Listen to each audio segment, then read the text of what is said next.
À quinta-feira, como é habitual, contamos com a análise de Miguel Prata Roque, professor da Faculdade de Direito de Lisboa. Bom dia, Miguel. Muito obrigada pela sua presença. E começamos e falamos, obviamente, da Grécia em dia de Eurogrupo.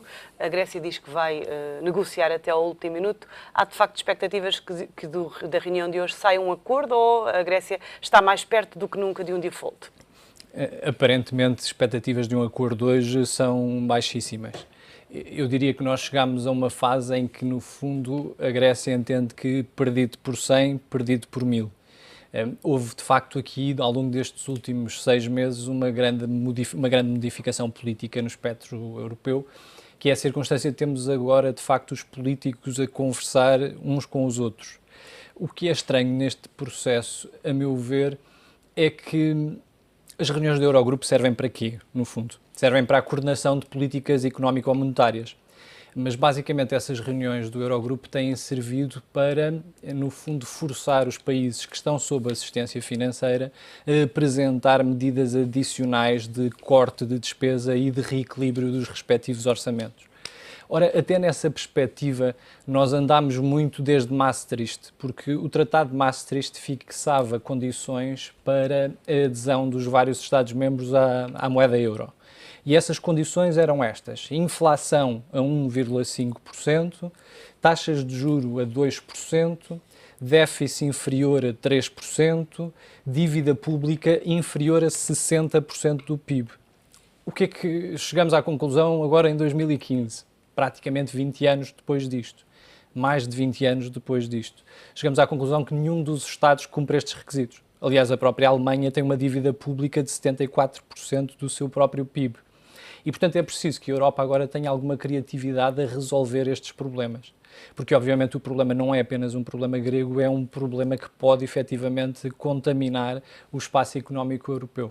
Mas temos aqui um grande braço de ferro, com a Grécia a dizer que não apresenta novas medidas hoje, com Bruxelas a dizer que já fez cedências em relação aos pontos principais da discórdia, como pensões, etc.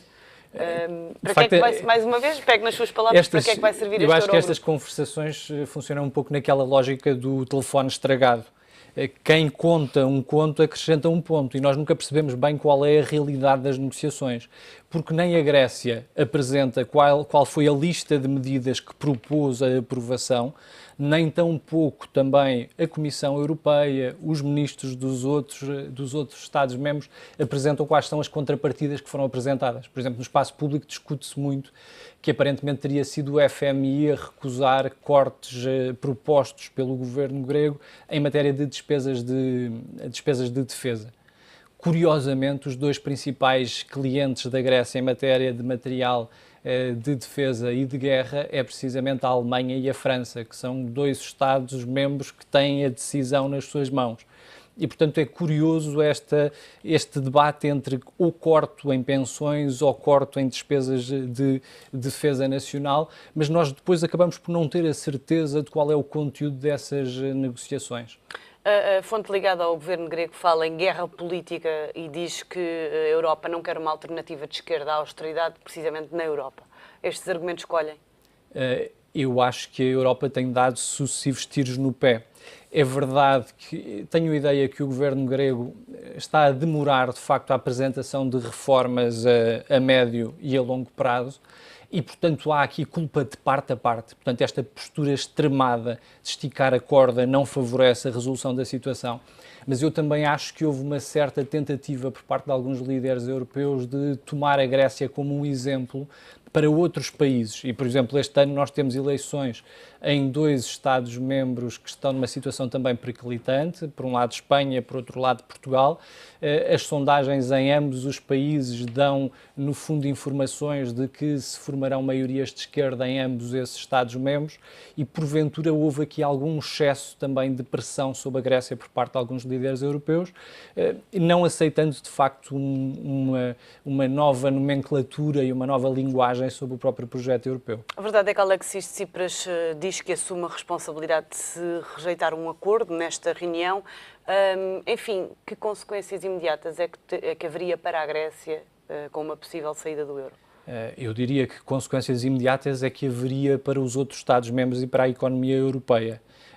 Um dos problemas já está relativamente minorado, que é este. Os principais credores da Grécia eram essencialmente bancos privados em 2010. Com o programa de assistência económico-financeira, essa dívida foi em grande parte libertada, ou seja, os bancos os bancos privados libertaram-se dessa dívida e a dívida passou a ser assumida essencialmente ou por outros Estados-membros, por exemplo, Portugal até chegou a emprestar diretamente uma tranche à Grécia, quer para as instituições europeias, BCE, Comissão Europeia, quer para o FMI. Portanto, desse ponto de vista, se houver um default da Grécia e, por exemplo, um corte a metade ou a mais do que isso do dinheiro que os credores têm ainda a receber, os Estados-membros, os bancos privados não são diretamente afetados por isso. Quem serão afetadas são, obviamente, as instituições europeias.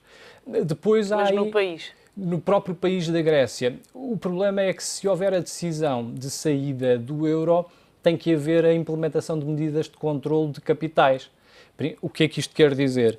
Quer dizer que passará a haver limites às transferências de capital grego para o estrangeiro, portanto, pagamentos aos estrangeiros estarão, no fundo, racionados. Depois haverá necessariamente também a suspensão do funcionamento dos pagamentos aos balcões dos bancos privados, nas próprias caixas e terminais de multibanco.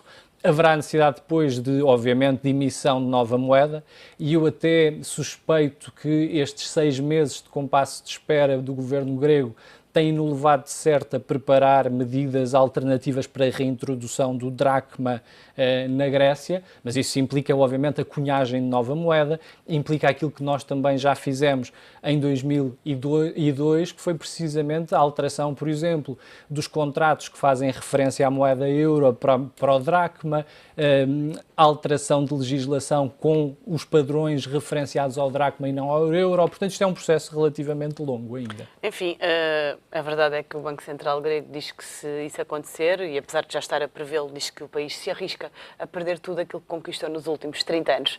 Miguel Prata Roque, muito obrigada pela sua presença e análise neste Primeira Hora. Fazemos agora uma curta pausa, voltamos já a seguir um curto intervalo com o Conselho Consultivo. Até já.